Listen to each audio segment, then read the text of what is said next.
Hi, can you all hear me? We're just giving it a couple of more minutes for people to come by.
So while we're waiting, maybe request those of you who are there to just come together here.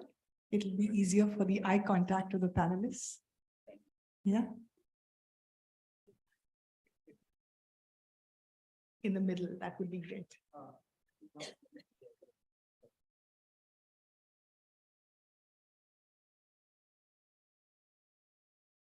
Thank you.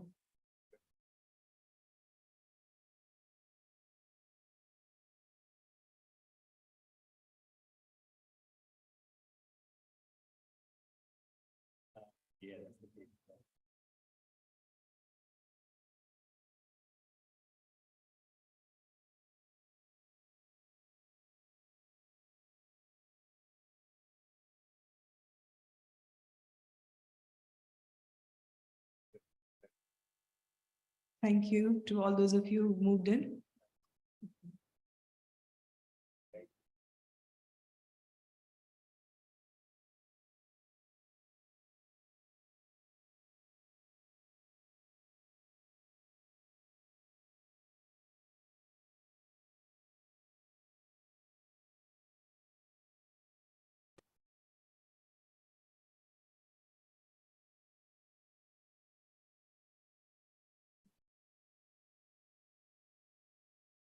May I request for the IT support here?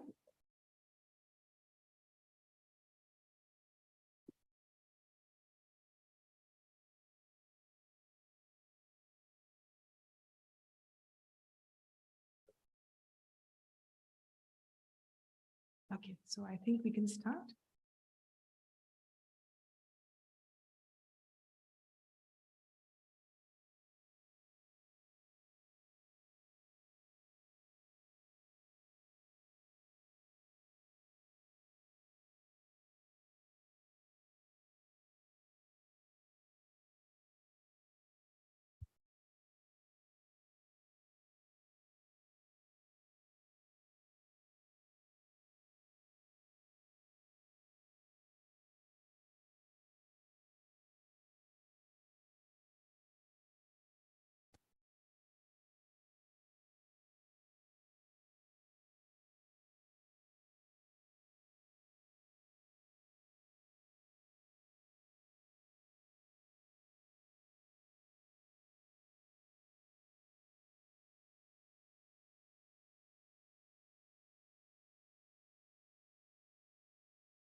Countries in the Pacific face unique development challenges because of small population size, geographic isolation, and heightened vulnerability to disasters and climate change.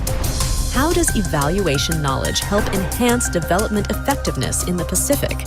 What are the lessons from evaluations of ADB-supported projects and programs in the region? How can regional organizations and bilateral partners support better development results? And what can government agencies do to ensure strong project management? ADB's Independent Evaluation Department and the South Pacific Sub-Regional Office invite you to participate in a knowledge-sharing event titled Supporting Development Projects in Fiji and the Pacific. What works, what doesn't, and why? On the 28th of September at the University of the South Pacific ICT Lecture Theatre, Suva, Fiji, and via Zoom. So, Bula friends, and my name is Saleh Hawasim. I work for the Independent Evaluation Department of Asian Development Bank, and we and my colleagues are here from Manila, the headquarters, to be with you here today. For those of you who are not that well aware of independent evaluation's function, we evaluate the work of ADB to find what works, what doesn't, and why. And ID evaluations provide an objective assessment of ADB results and identify lessons learned from experiences. So now the use of these lessons for decision-making and in support of evidence-based policy depends to a large degree on the ability to share them with targeted audiences using various knowledge products to repackage and highlight evaluation findings. And that is why we are here today. The ID team is here to share with you findings of its evaluations over several years of ADB's operations in the Pacific. There will be little disagreement among all of you to say that Pacific countries face unique development challenges, but Pacific countries also have immense opportunities. We hope that today's panel discussion will serve as a platform to underpin, understand, and unite efforts of development partners to support the region achieve its development challenges. For us in ID, it would mean working through direct stakeholders' feedback, strengthening the working through use of influence and of evaluations, and further enhancing the culture of evaluation among our DMCs. So before I invite the panelists onto the stage, actually, let us just take a look at the video, which we hope will serve as a context to today's discussion. Should I roll the video? All right, thank you very much. So let's just take a look at this video. It's about 3 minutes to a little under 3 minutes. And just to give a brief context to what the discussion will be around today.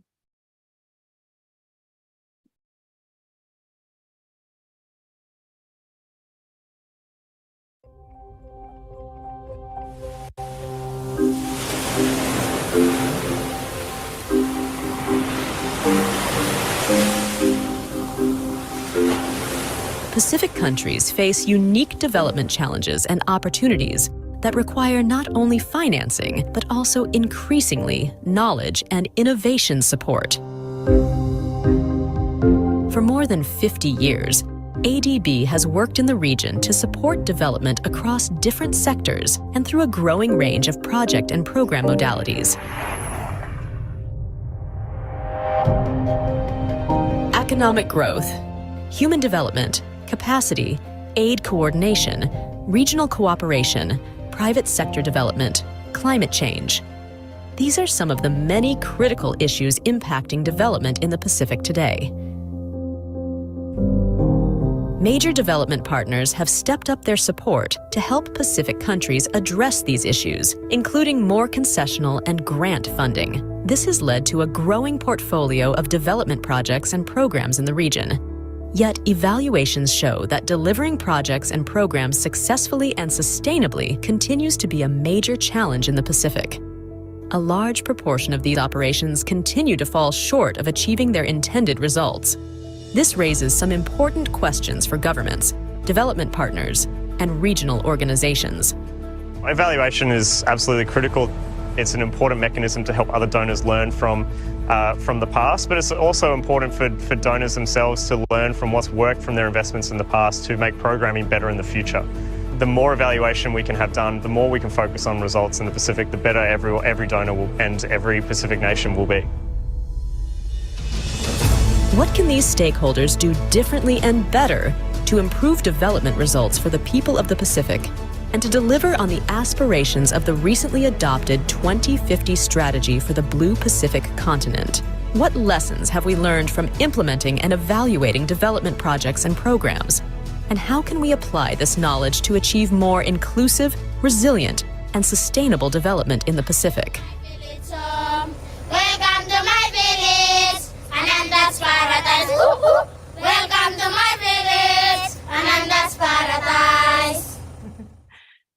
Okay, so we hope that that provides some sort of a context to the discussion that's going to take place in a short while from now. But before we go ahead with the panel discussion, a name that most of you here would be familiar with, and that's Aaron Batten. He's the Regional Director of the Asian Development Bank's Pacific Sub-Regional Office in Suva, and he oversees the delivery of ADB operations in the Cook Islands, Fiji, Kiribati, Niue, Samoa, Tonga, and Tuvalu. Aaron has 18 years of development experience, and out of that, 12 years in ADB. Aaron, I please request you to come and open this seminar. Thank you.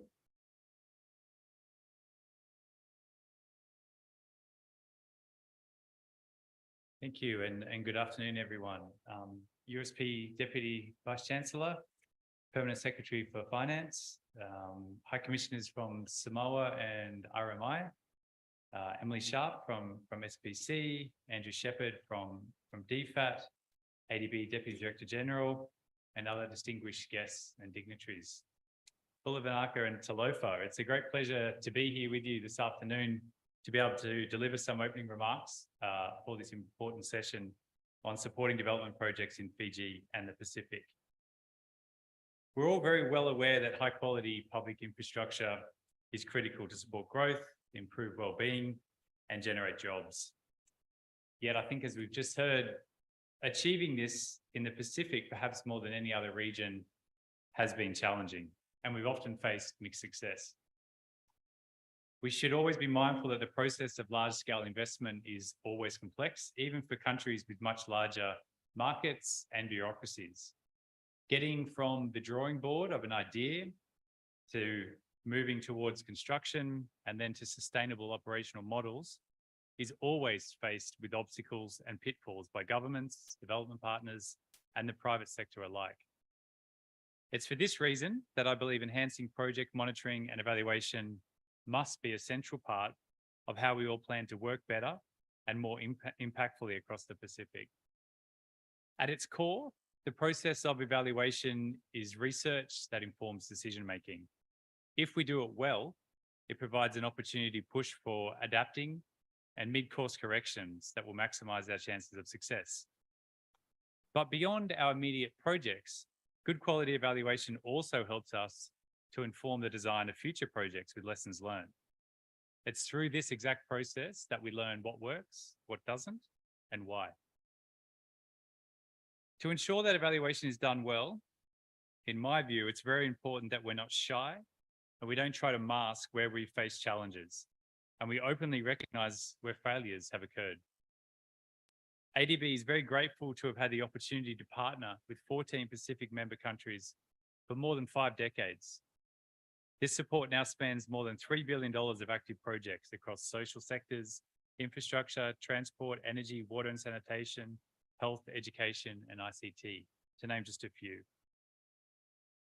Although ADB has a long history in delivering projects in the region, I think we can be upfront and say that the evidence shows that more can be done to always improve how we partner with Pacific governments to deliver this assistance. Fortunately, I believe the Pacific and its development partners have a very proud and long history of working together to address region-wide issues in innovative ways. The principles, lessons, and experiences that will be shared today, I think, are the building blocks that promote good policy dialogue and evidence-based decision-making for better project design and performance. We have a terrific lineup of panelists today who will share their experiences of what has worked, the challenges and reasons behind this, looking from their perspectives of government, regional organizations, and bilateral development partners.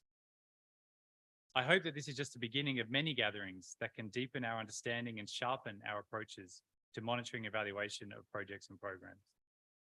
With these few words, I would also just like to finish by saying thank you kindly to the USP for hosting us here, fellow panel members for accepting our invitation, and our IED colleagues for organising the event. I think this should be a very distinguished discussion, and I look forward to answering some questions from the audience. Banaka.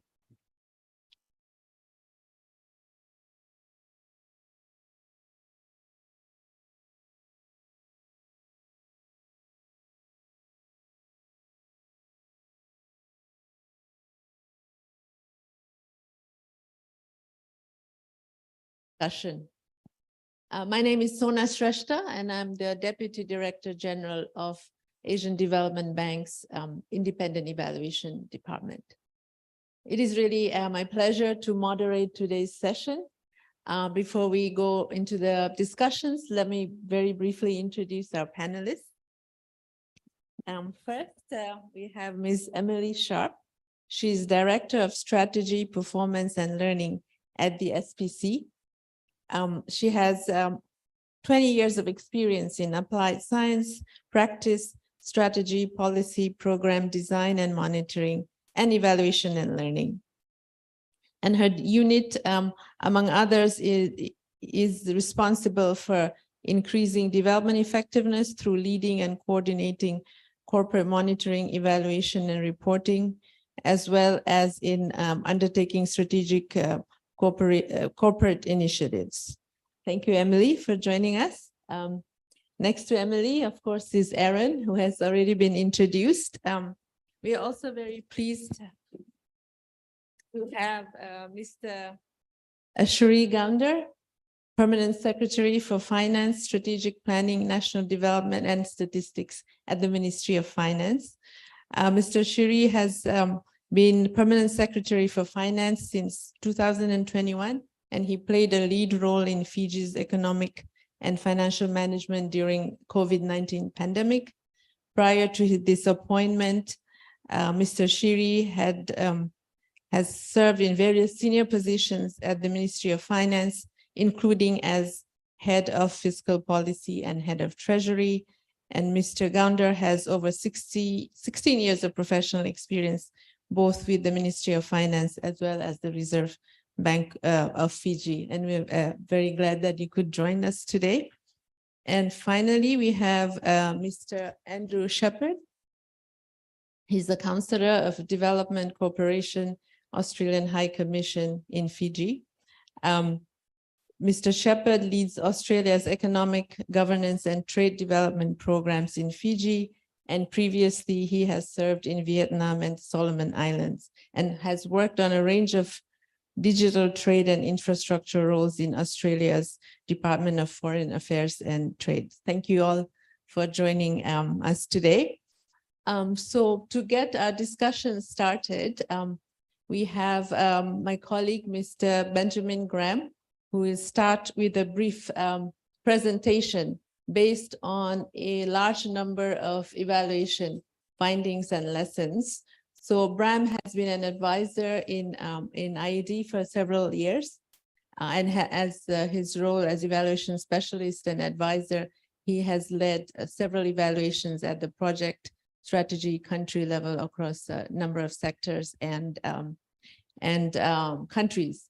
And also, while on special leave from the ADB during 2017 to 19, he was also the secretary, chief secretary in the Marshall Islands. So let's welcome all the panelists and Ben and get started with the presentation, please. Thank you, Ben. Thank you, Sona. Good afternoon. Thank you, everyone, for joining us for this discussion. We call this a deep dive into the Pacific because although we've done many evaluations on individual projects and programs, this opportunity gave us a chance to really try to synthesize a lot of the knowledge that we've accumulated from evaluations over the years so we could take this deep dive and look at some lessons from this and hopefully help set the stage for the discussion this afternoon. So as has already been mentioned a couple of times in the videos and with what Aaron is saying, achieving development aspirations of Pacific countries and the Pacific Blue Continent, and addressing key risks to these aspirations and to development will require significant resources that the region itself does not have. And so this requires resources from our partners externally. There's been a phenomenal story that's happened in this region in terms of the response and support from development partners. And as you see here, major partners like ADB have been responsive in not just scaling up the volume of resources, but diversifying the types of projects and programs and modalities coming into this region. And you see here from the ADB as one example, the number of projects there on the green line and the volume of support over all of these years. Similar story with another development partner, the World Bank. World Bank has had a similar pattern in terms of scaling up its resources to the Pacific. This gives you another picture of what this looks like in terms of the number of projects and amount of funding that's in each of these countries. So both banks, as examples, have really stepped up their support. And each of the bank's portfolios is now just over $3 billion. So that's a large number of operations. That's good news in terms of supporting the needs of the Pacific, but it does raise some important questions that we'll try to address in this discussion. If you just look at grant resources, so not only have the banks provided more resources, but increased the amount of grants instead of just loans that these countries need in the Pacific. That's been very helpful, obviously, because many countries cannot afford to borrow as much given their debt and other considerations. So this chart shows you just the two concessional windows, ADF and IDA, from the two banks. And you see there, again, a similar pattern in terms of increasing. We've also seen similar patterns with bilateral partners such as Australia and others. And many studies have documented this story of increased support from development partners. But as I mentioned, there are some important questions that all of us need to ask in terms of what's happening with this support. Are these resources delivering results? What can we learn from past operations? What works, what doesn't, and why in the Pacific? There's really only one way to answer these questions, and it's through objective and systematic evaluation, monitoring, evaluation, and learning of these operations.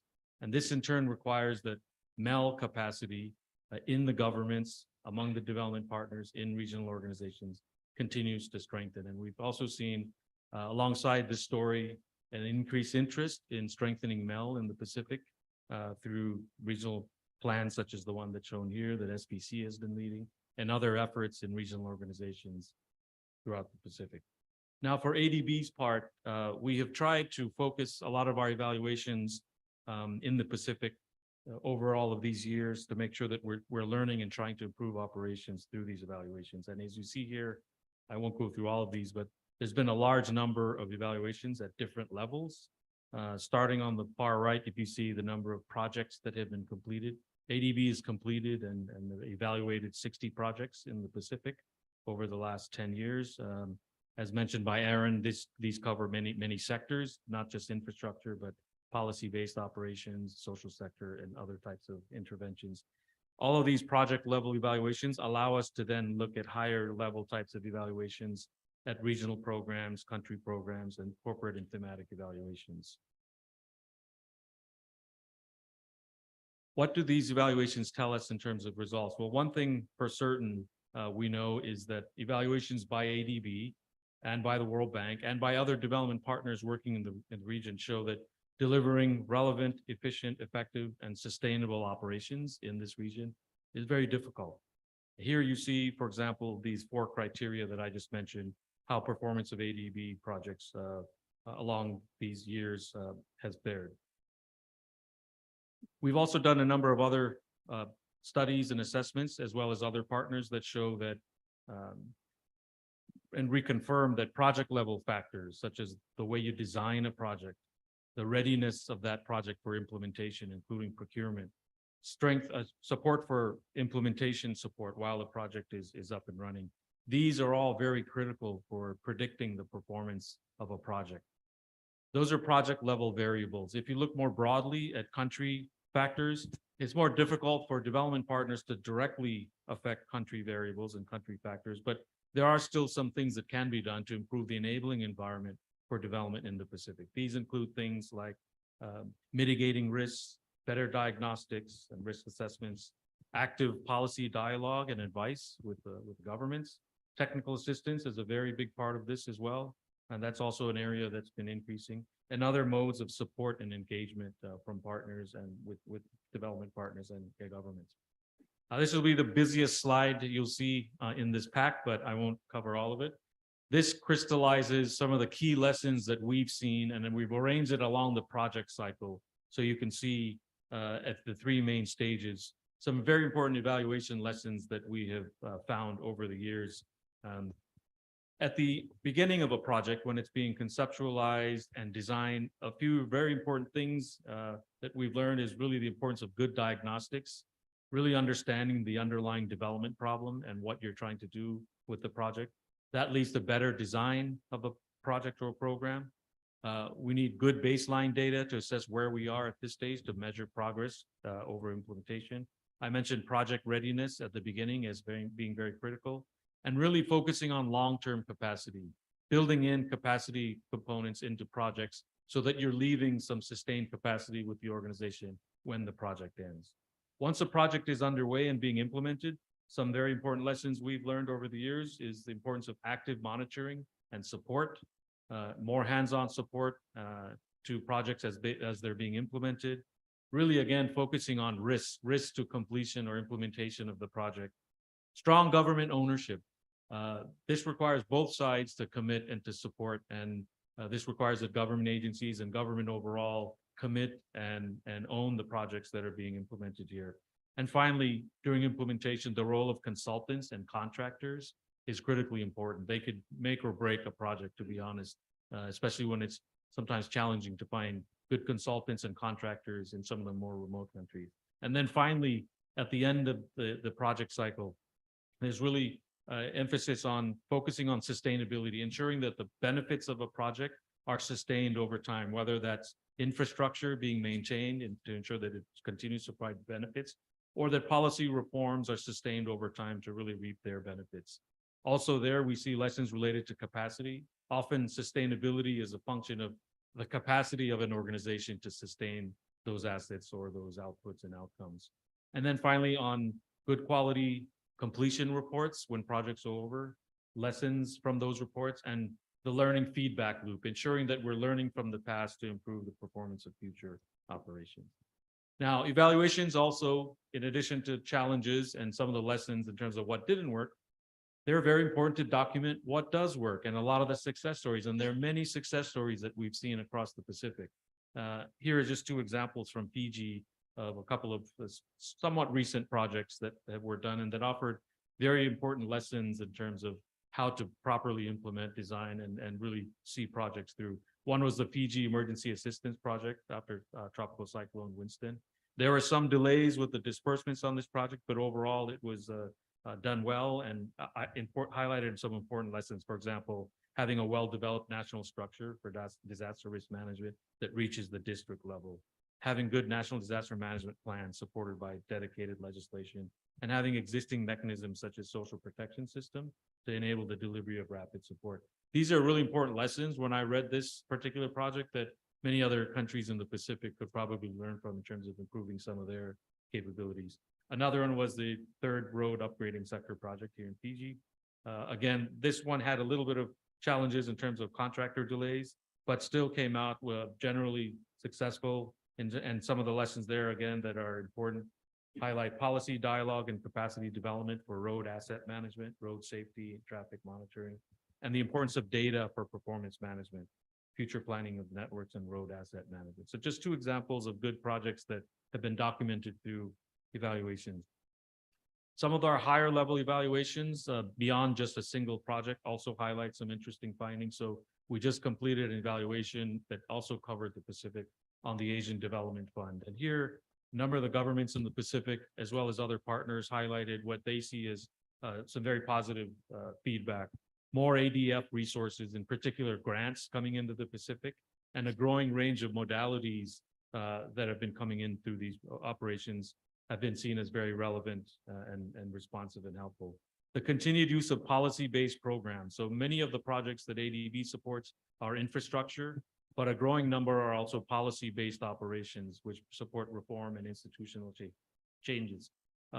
Governments in the Pacific that we consulted with found PBLs, or performance-based loans, and performance-based grants to be of great use, especially when they're also combined with joint policy reform groups or arrangements with other partners.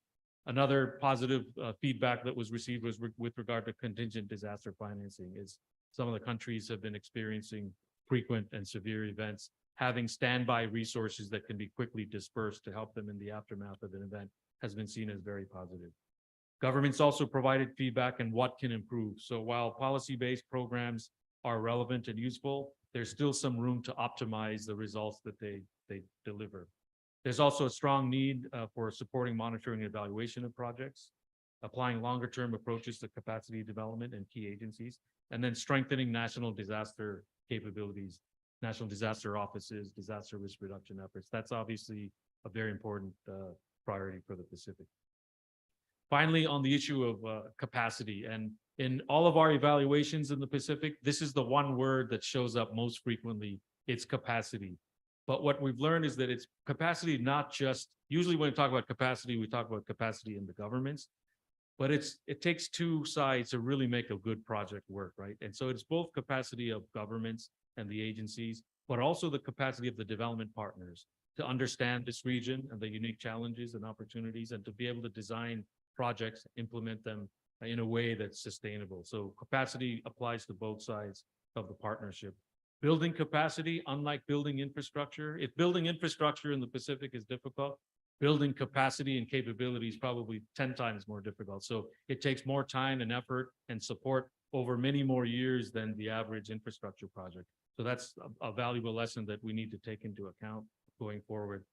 Capacity development can mean different things. In many projects, it just means let's support capacity to implement this one project. That's good, that's important. But we also need to keep in mind that capacity needs to be something that's sustained over a longer term, beyond the life of that single project. So capacity development should also mean deeper, longer term engagement to strengthen the capabilities of that organization so that all the projects it manages, including government's own projects, can be successful. In many cases, you will need supplementation of capacity. In some of our smaller countries, like my country in the Marshall Islands, where we have high out migration, we don't have a choice but to plug in capacity in certain cases. Otherwise, the project just won't get done. That's a harsh reality in many of the countries in the Pacific, but it's something that we just have to deal with and manage. Finally, developing capacity really requires specialized skills. Many people that implement projects don't have those specialized skills. So you need to find the right people to come in and work with organizations to build capacity in a sustained manner. To wrap it all up, some key takeaways. The support that's been coming into the Pacific based on our evaluations has been relevant and responsive. Both the governments that we've consulted with and the other partners have seen the support as something that's going to help achieve the objectives of the region. We do need to emphasize the translation of resources to results, and that's been a big challenge, and hopefully we can learn from past experiences to make that transaction or that translation work much better in the Pacific.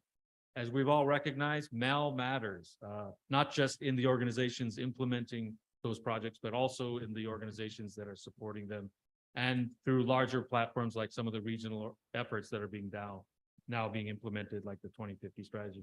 We're going to have to monitor and implement and learn from that implementation as well. Evaluations offer valuable lessons. We need to take these into account and learn from them. And finally, the effort to build longer term capacity so that individual projects leave more than just the benefits that they deliver. They leave lasting capacity and capabilities in our island. So with that, I say thank you very much, Minaka, and please use some of these to ask the panelists some questions in the next session. Thank you.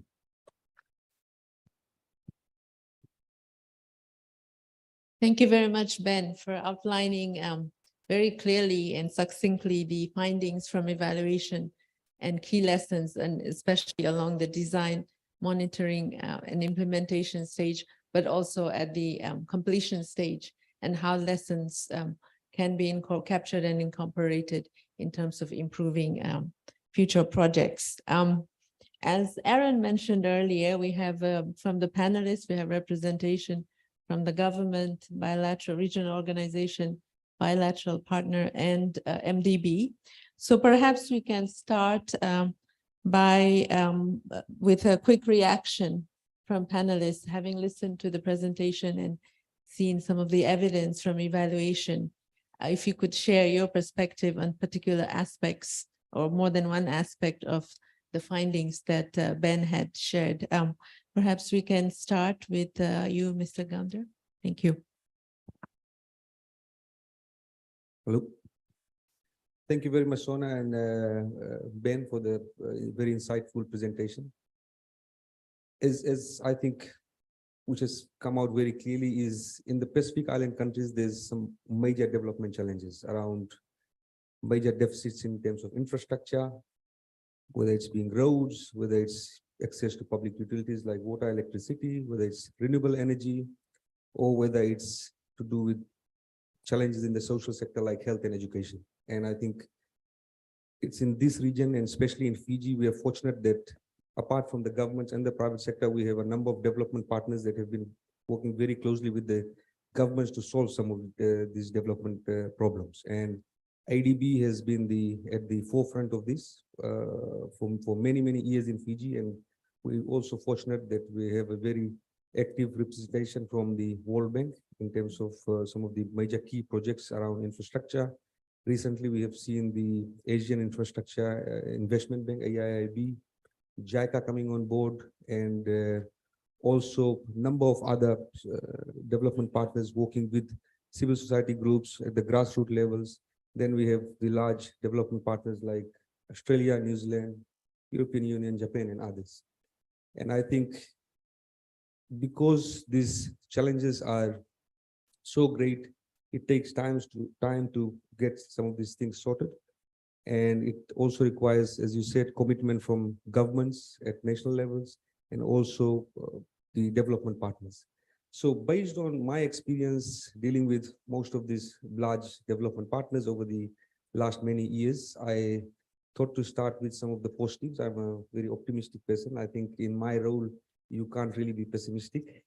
So I'll start with some of the great lessons that we have learned, or some of the successes and what has worked well in the region.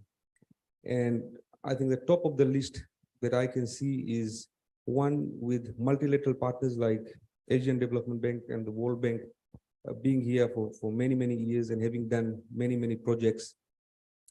One is that given some of the capacity issues in the region, and especially around, as you said, project design and selection, most of the major loan-funded projects through IDB and World Bank goes through a thorough due diligence process. And what that means is basically, if you look at some of these key projects done by these partners, they are high impact projects. For example, in Fiji, we have this major water sector project, which is adding additional capacity in terms of the water sector, this Viria project.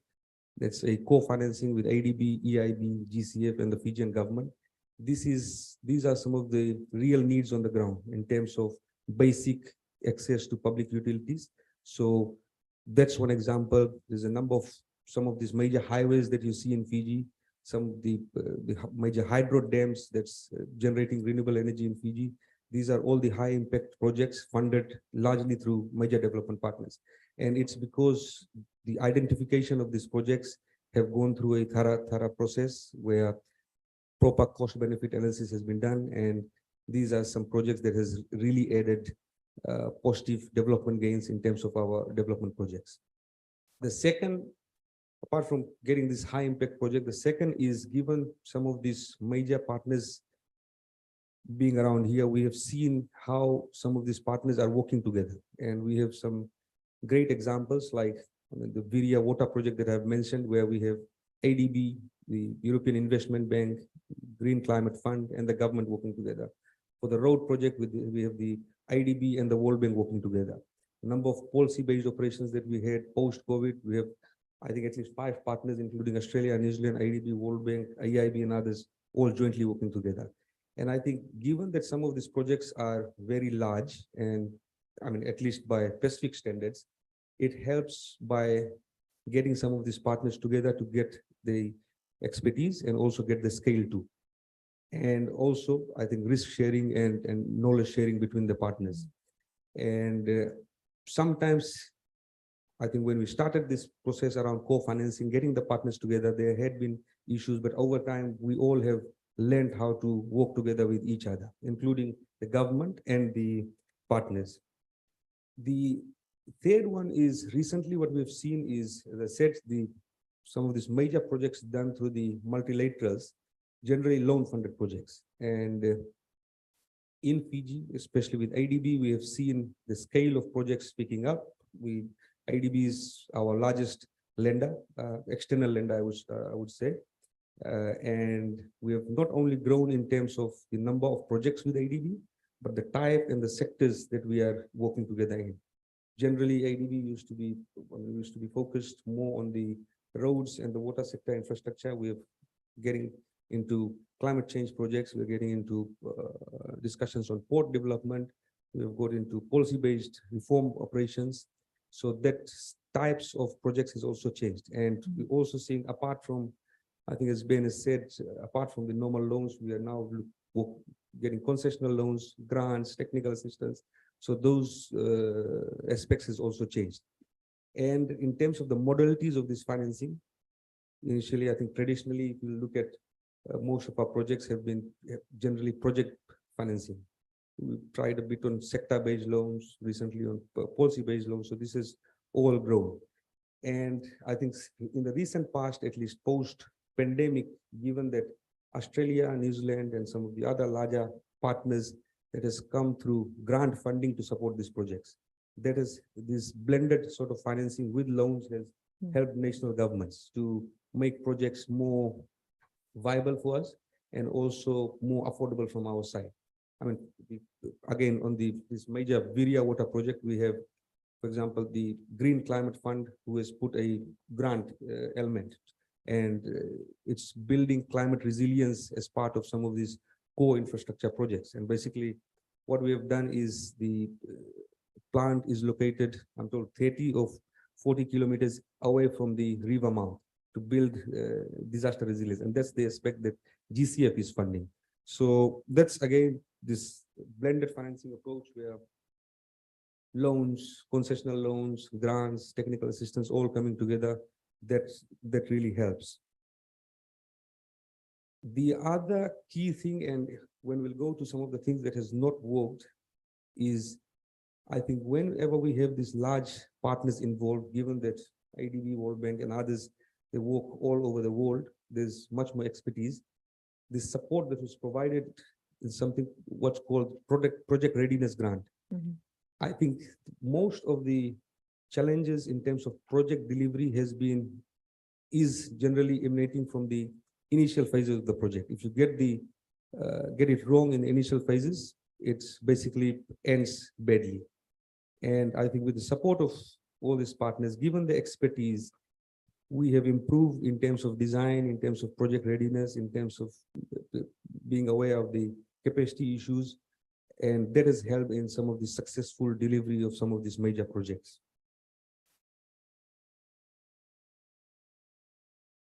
Generally, sometimes when governments do project, there's sometimes lack of consultation, lack of stakeholder dialogue, discussion, and sometimes we can get it wrong. But with most of this project, given some of the strong safeguards that we have, sometimes we complain about some of these environmental, social safeguards, but at the end of the day, I think it also works in our favor to ensure that things are done well.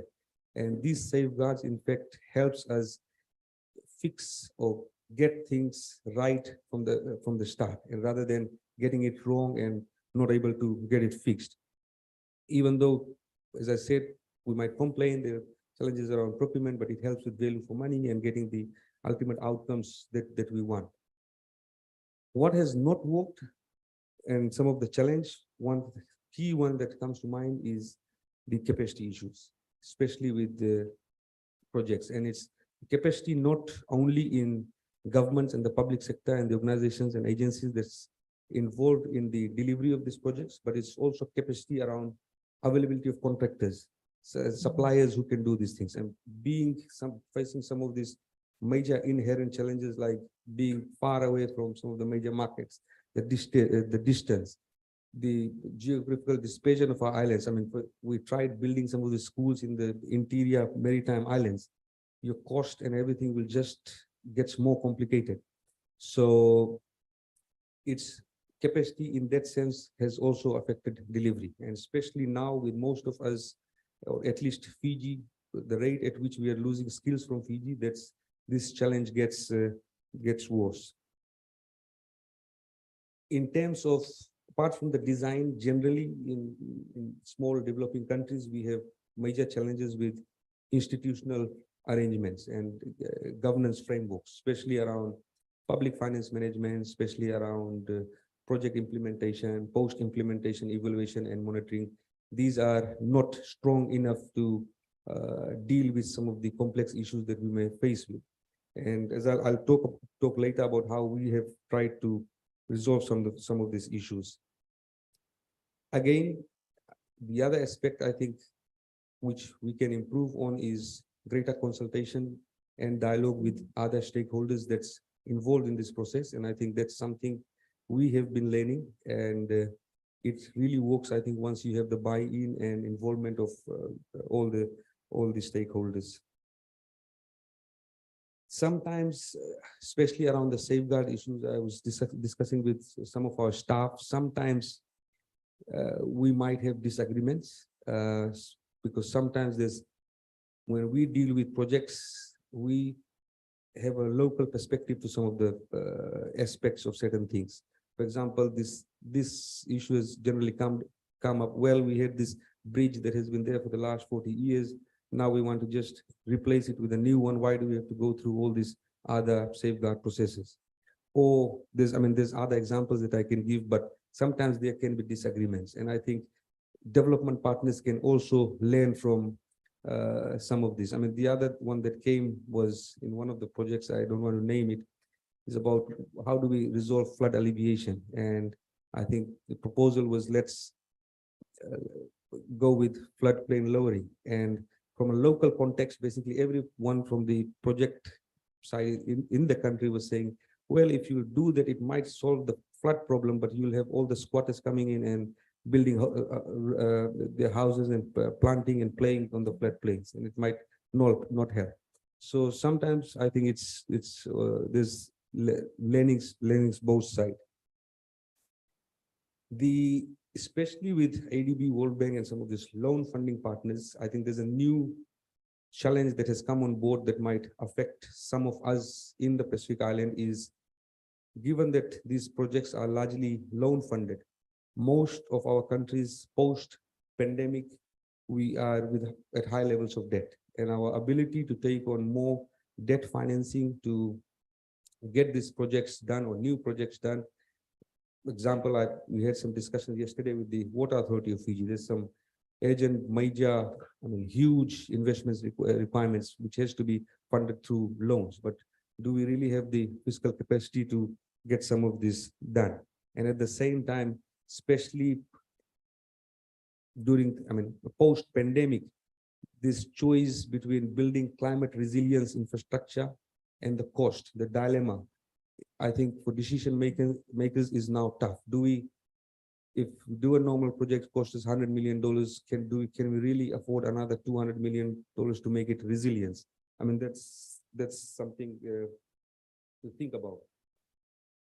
I think as we just had, another key lesson and things that we need to improve is most of the times are very good at building new assets, but we are very bad at maintaining it, especially in the Pacific Islands, and there's numerous examples that we have. So that focus in terms of whenever we do new projects, adding this additional bit on maintenance and making sure that the assets are maintained over time and has longer lifetime is also important. Last, most of this, if you look at Fiji's engagements with the ADB, 60% of our engagements recently, at least post-COVID, is on something called policy-based loan. And I think a lot of people, there's a new modality that Fiji has really capitalized on. I'm not sure about the other Pacific Island countries, but we have delivered almost over I would say $2 billion in both loan and grant financing through budget supports or policy-based loans. And I think especially in a region where we face a lot of issues with institutions in terms of governance arrangements, in terms of capacities, these policy-based loans has really helped us in terms of strengthening this aspect, which will help us in project implementation. In the last 3 years, we have gone through numerous policy reforms, especially around the public finance management space, in improving some of this governance framework, in improving transparency, accountability requirements, strengthening internal audit, external scrutiny of some of these projects. These, I think, has much longer impact. And in some of the sectors, for example, water, there's other institutional strengthening that's required. And we see policy-based loans helping in that aspect. Thank you. Thank you so much. Thank you for the excellent overview in terms of what works, what doesn't, and why, from your perspective. And also, I think we'll come back to many of the points you made on the capacity, working, the development partners working together, the importance of project readiness in the following interventions. And also, you highlighted the important role that PBL, growing an important role that PBLs is playing in the country, not just in terms of promoting or supporting government reform agenda, but also in some instances, unlocking sort of the sector constraints. So through that, you could also have impact in terms of the effectiveness and performance of some of the sector projects. So that I think that's an excellent point, how the two modalities can reinforce each other.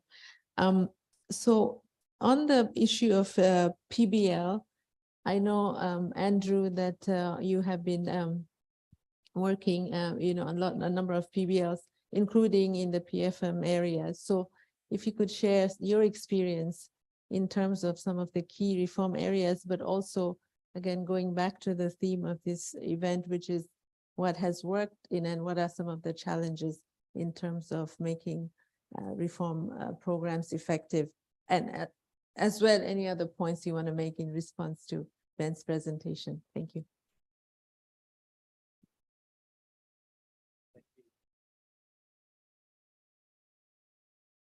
Thank you very much for that. I was quite keen to talk about budget support, and I think what we consider a fairly positive way that it has worked in Fiji, and I'm glad you shared that assessment, PS. I was worried that if you didn't, it might have been difficult to talk about some of the positives that we've seen with it so far. But I think maybe drawing on some of the points that Ben made and how we've applied that in the context of our budget support in Fiji. I think one of there are probably 4 key lessons that we've applied in our approach to budget support here that relates to some of those evaluation findings that have come out from the Independent Evaluation Department. One of those is particularly the importance of thorough analysis at the outset. And that was one of the things we looked at when we were making a decision about whether to provide budget support here in Fiji. I think we saw, the significant risks that the pandemic was placing both on Fiji's economy, but also its fiscal position, particularly given the reliance of the economy on tourism. That I guess 40% of the economy dropping out overnight presented significant risks to the country, and so for us, when we were looking at how we could best support Fiji through that process, we made a decision that I guess traditional project-based aid wasn't really going to be helpful in this circumstance. There are very long lead times around design, around procurement, and by the time we got to that stage, we would have missed a window to really provide the fiscal stimulus, I think, that Fiji needed, and to help meet the fiscal gap that potentially Fiji was facing at that stage. I think one of the benefits that we particularly saw through providing budget support as well was it gave Fiji flexibility as well in terms of being able to allocate funds to its own priorities. I think that was, when Fiji was looking at ways, provide social protection and other measures like that, this was a way to be able to provide support to it in a way that really met its own priorities. Just relating to some of the analysis though as well, I mean, from our side, it's also important that we undertake some very detailed analysis of an assessment of national systems. So we can really start to understand where the strengths and weaknesses of a partner government's PFM systems are. And so I think particularly with a view where we can identify weaknesses, how we can work with government to alleviate any potential bottlenecks there might being able to disperse funds. And so that's important, both from our relationship with our partner, but also in terms of being able to provide confidence back to the Australian government and the Australian taxpayer that we're effectively managing risks through that budget support. One of the other key areas I think that we see has been a success, and I think touched on some of the points that Ben made as well, is just the importance of aligning with government priorities. And again, the modality of providing, I guess, flexible budget support, almost by its nature, allows government to make a decision about how it can best allocate those funds. But also associated with that is the identification of the reform measures that are triggers for the release of the budget support as well. And so I think we particularly were keen to work with government on areas that were priorities, including around public financial management reform, private sector development, climate change and gender as well. And so there we had very much shared interests with government. And I guess one of the key things I think that come out of that is it's impossible to use budget support in a way that isn't linked to government priorities. I mean, I think if we were looking to push or use budget support to push government in a direction it wasn't comfortable with, we both would have been spinning our wheels, I think, in that sense. And so instead, it's much more effective to be able to use the budget support, I think, to create the appropriate incentives in place that can accelerate budget priority government reforms, rather than to try and push government in directions it's not comfortable with. And so I think it's our budget support has been particularly effective in that regard in terms of creating the right incentives for government to pursue its own reform priorities.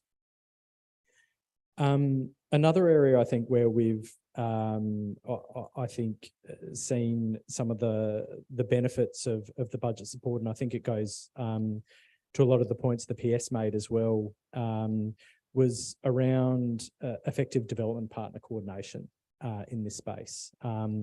This is an area where I think we've had a number of development partners participating ourselves, ADB, World Bank, also Japan, New Zealand, and I think continuing discussions with the EU in this space as well.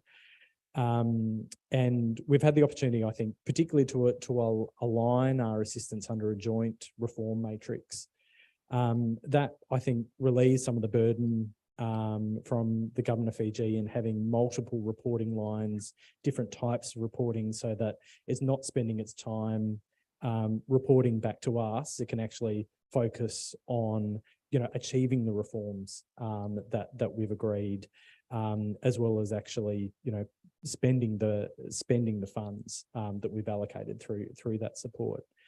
And increasingly as well, we've started to develop, I guess, coordination mechanisms for us as partners to work together as well, which has been very effective too.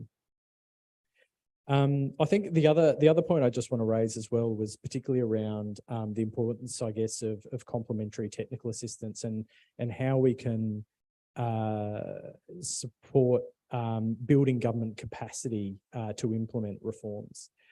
Through this, I think we've particularly looked at how we can share international experience and provide the additional technical support in areas where government may not have experience, or where there are capacity gaps at the moment to start to take through some of those reform areas. And so I think where we've identified these priority reforms, often they're aligned with areas where we have bilateral development programs, or where we're partnering with regional or multilateral organisations as well. And so, some of the examples I can think of are around public financial management support with the ADB, work we're doing around private sector development in partnership with the IFC, as well as some of the bilateral programs that we have at the moment that are looking at gender equality or social protection programs as well. And so I think be able to align those priority reforms with areas where we have technical expertise has enabled the success of this program as well. The last thing I'd just maybe like to touch on as well is we're actually going through an evaluation of this program from the Australian side as well. And I think particularly be keen to test some of these assumptions about, what's working and what's not at the moment. And to really get to the idea that, have we been effective in mitigating the economic and fiscal impacts or negative economic and fiscal impacts that it was designed to address at the beginning. Is it the efficient mechanism that we perceive it to be at the moment, and as well as particularly whether we're effectively managing risk through this program as well. So we in DFAT, there's a requirement that we publish our evaluations like many of our development partners as well. And so this will be some work that's the team's actually in country this week having a number of consultations around this, but we actually hope to release this report early next year. And so we'll keep everyone updated on how these findings are looking. But those are the key points I was just keen to raise. Thank you. Thank you. And we'd definitely be very keen to learn more about the findings of your evaluation of budget support. So you've highlighted the importance, first and foremost, in terms of aligning the budget support reform with government priorities, the importance of the underlying analytical work, and also working, the development partners coordinating closely, and finally, the importance of national systems. I guess one of the benefits of the budget support modality is that we use the national systems, the PFM system, for example.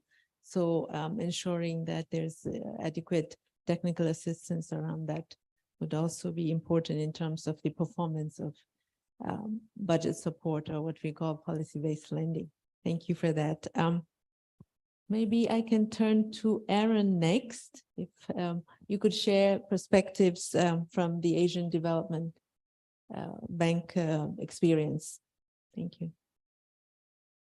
I think my earlier speakers covered a lot of the main ones, so let me just speak very briefly on a few. First is on sustainability, which is, I think, one of the biggest challenges on the Pacific. I think a really interesting figure that always sits in the back of my mind is that for every $1 that we spend creating a new infrastructure asset, we need to spend $5 over the lifetime of that asset to ensure it's maintained. This was a number that came out of a recent Pacific Regional Infrastructure Facility report for the Pacific. So while in many cases we see new infrastructure as an asset for the people, people sitting in the Ministry of Finance are probably looking at it as a new liability for them to finance. And that has to be paid for. So it will either be paid for by the existing budget, in which other things don't get paid for, or it will be financed by new taxes or revenue raising. So I think that just, to me, really focuses that to get the bang for your buck on infrastructure is all about making sure what you have is working to maximum efficiency and is being maintained as well as possible before thinking about the creation of those new assets. And I think that's just to reinforce the point that I.T.S made. The second point I would make is on readiness. This word gets thrown around a lot, but why is readiness important? Something that we often don't think about is when we choose to finance a project is critical to the success of that project. And that's to do with the long timelines associated with infrastructure. If we finance a project today and we haven't done any preparation, but we have the money, or if the budget finances a project today, we then need to spend the next 12 months thinking about the feasibility studies.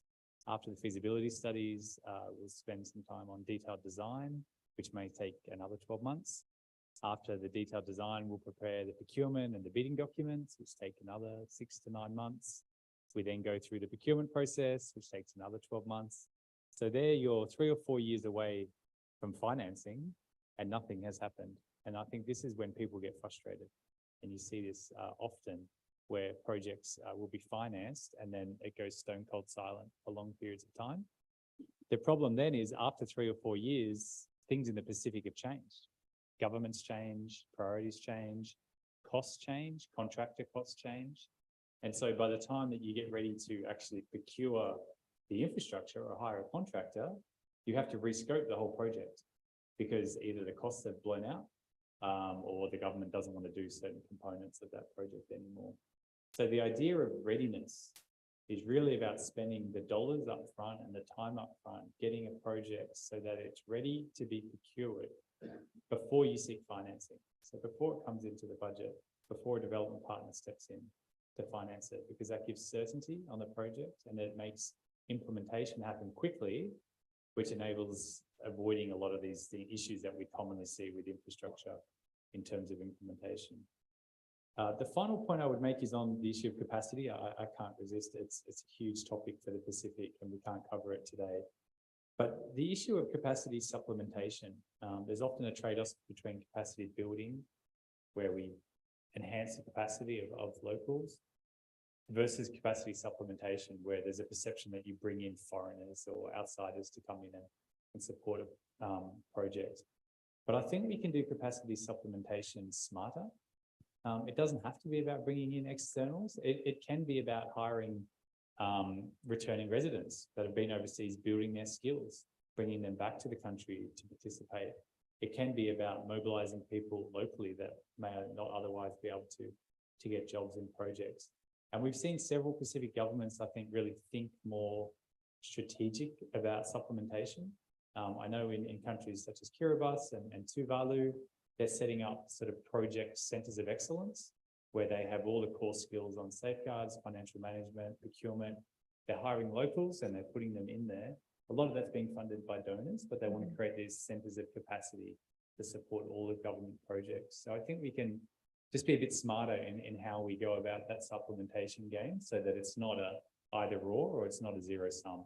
It shouldn't always be about bringing in foreign skills. It can be about mobilizing local ones. Thanks. Great. Thanks a lot, Aaron. So, Emily, I know you're doing from the SPC side a lot of work around M&E, MEL, monitoring, evaluation, and learning. From that aspect, the capacity development challenges are also there as well. And then, as again, Ben mentioned, that is one of the key findings in terms of our evaluation reports of ADB operations. So if you could add to that discussion from your experience, that would be really great. Sure, thank you. And thank you to the esteemed guests. Before, I feel like we're a little bit of a small fish here. We definitely are not implementing billions of dollars worth of projects. We are 700 staff accompanying 22 Pacific Island countries and territories with their science, tech, and innovation needs. And I guess when I started 8 years ago, there was maybe 3 or 4 people within the organization who had monitoring, evaluation, and learning in their title. We had evaluations conducted on us. Designs of our projects were often done offshore, and we had reports on shelves, and sometimes we didn't get reports at all to share back the final evaluation findings. So under our DG then, Dr. Colin Tukatuanga, he said, yes, let's focus on capacity. Let's focus on culture, on the mindset. Let's recognize that context is key, and ownership and responsibility are also really key ingredients in being able to shift the dial on the challenges that we continue to focus. We now have 40 plus people in our organisation who have monitoring, evaluation and learning capabilities and requirements and in their title across all the sectors: fisheries, health, human rights, agriculture. And that has enabled us to embed in our thinking around not just have we done things right, but are we doing the right things at the right time with the right people in the right ways. So asking ourselves a different set of questions to give us different report and finding to hopefully do things differently. One of the key evaluations that we undertook was on our own strategic plan. We've done a number of them actually. And in fact, our governing council, so our foreign affairs officials who own us, are highly involved in our monitoring and evaluation and learning. So it's feeding into governance. It's feeding into decision-making. Our members are setting the agenda around what is it that they need to know to assist them make the best decisions to enable us to serve our members in the best way. So that capacity is all the way up from our governance down to our projects. And I think, speaking around methodologies or diagnostics, we need to be really careful around the decisions we make about the methodologies that we use. Who gets to choose what the right question is? Whose voice is at the table when we're assessing effectiveness, efficiency? What is the measure? When we're thinking that the context in the Pacific is so specific, we need to be spending that time on choosing the right methodologies also, so that we're not inadvertently sending messages about results that might be not entirely reflective of the reality. So one of the methods that we use when we looked at ourselves is called realist methodology. And that assumes that a project doesn't cause an outcome. And we know that because you can deliver the same project in different contexts and get different outcomes. You can deliver training to a number of people and they'll leave the room with different outcomes because there's reasoning and resources also in that mixture. So we need to spend the time to ask ourselves, how is it and for whom that our work is creating change, and not just, is it creating change? It's not just a directional kind of conversation. And from those answers, we were quite surprised, being scientists and technical people who love the modeling and forecasting and statistics and gadgets and things. What we heard was trusted relationships, understanding our context, being able to contextualize international instruments and commitments and methodologies to suit Kiribati, Nauru, and outer island of the Marshall Islands. It was about blending Indigenous knowledge, Pacific ways of knowing and being, and modern science. It was about building capacity, strengthening capacity, recognizing the assets that existed and investing there rather than starting again. So these findings probably wouldn't have come about if we had asked a question around, are we doing things right? That has then enabled us to develop our theory of change for our organisation in a way that makes sure that those aspects are front and centre and they form part of every new design that we have. So something that Ben had mentioned in the beginning of his presentation around partnering to deliver. I think we need to partner to understand. We need to be actively listening and first really understanding so we can design in a way that then means that we can deliver something that is contextual, that has a level of ownership and sustainability, the things that we're hearing about, and that leaves behind the capacity to ensure that it's not ending with projects. So one of the things that we have been doing, apart from growing our own capacity in SBC, is to be listening to what our members are saying in Pacific Island countries and territories, national government, civil society, faith-based organizations, private sector, academia. And what a resounding message from a 2019 Talanoa that was repeated again in 22-23 is we need something in the Pacific that was designed in the Pacific for the Pacific that enables us to have the capacities and capabilities that we need to design, collect data, monitor, evaluate, apply that evaluation, the political bit of evaluation, because we can't get away from the fact that evaluation is political in its nature. You want it to be influencing decisions. You wanting it to be creating change. You wanting it to be transformative. That is not a report that sits on a shelf. And so through a co-creation process, through an industry advisory council with members, we have just finished the design of a diploma qualification in monitoring and evaluation and learning for the Pacific, so that it's ready